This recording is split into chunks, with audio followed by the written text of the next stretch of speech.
Hey, Plato, the Greek philosopher, said, "Wise men speak when they have something to say, and fools because they have to say something."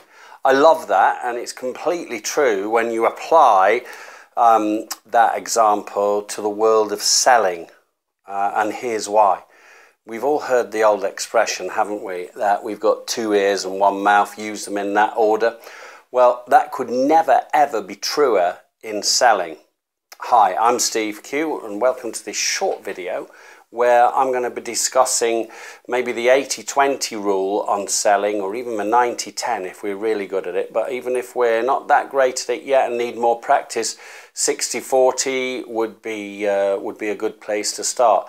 And that is, or even 50-50, come to think of it, when I think back to some people who've pitched me recently. And what I mean by that is, if we're selling or pitching a client, trying to influence somebody, to at least allow them to speak 50%, if not more of the time, and the rest of the time we listen. Because I've been pitched so many times recently where the phone rings, pick it up, and someone straight away comes in, uses my Christian name, which is really bad form, doesn't call me by my surname and then asks to use my first name, and then immediately goes into a pitch about something. Doesn't say, are you eating at the moment? Are you busy? Are you in the bathroom? Could be anywhere with mobile phones nowadays, because that's what everyone calls you up on. So I think that really good listening practice is key. And you know what? Hardly anybody does it. So if you, this is the real neat trick. If you want to really stand out from your competitors, you don't have to be that great. You don't have to be that brilliant. You don't have to be that smart. You've just got to do a few things differently and you'll really stand out from anybody else. And one of those things is listening. And how do we get good at listening? Well, we get good at listening by asking questions, asking the right questions, asking good questions, and then asking deeper, more penetrative, sometimes even hypnotic type questions, but taking people back down the timeline. I'm going to cover this in another video, but it's really, really, really interesting. And one of the things that makes it so interesting is nobody ever does it. So I just want you to just think about this for a second. How would you feel if you were trying to get a point across to somebody and that person wasn't paying you any attention, was not looking you in the eye, and is looking around the room, takes a call or two, sends a few tweets, post something on Facebook, I know, and send an email as well. And you're trying to talk to this person and get a point across. How would you feel, apart from probably really insulted?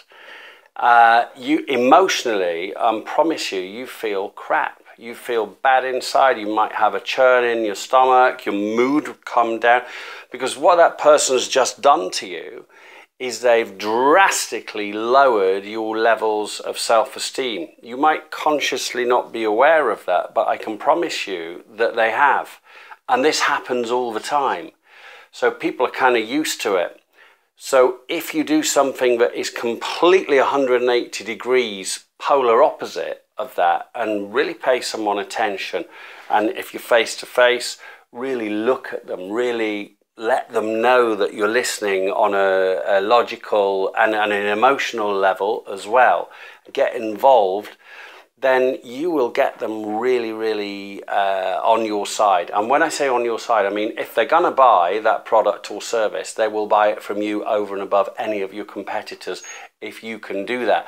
There was a lady called Jennie Jerome back in the day. She was actually Winston Churchill's mother, and she'd had a meeting first with one of the leading politicians of the day, Mr. Gladstone, and she'd also had a meeting with Benjamin Disraeli as well. These were both guys around in Queen Victoria's reign.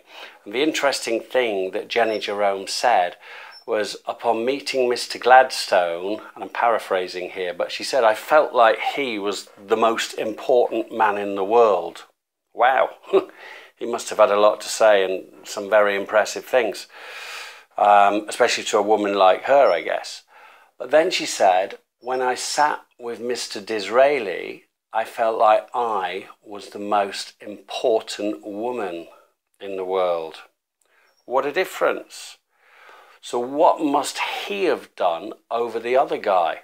I guess he asked her lots of questions. I guess he went quite deep with her, with the questions, and asked her when and why and how, and really how interesting. Tell me more. How do you mean by that exactly?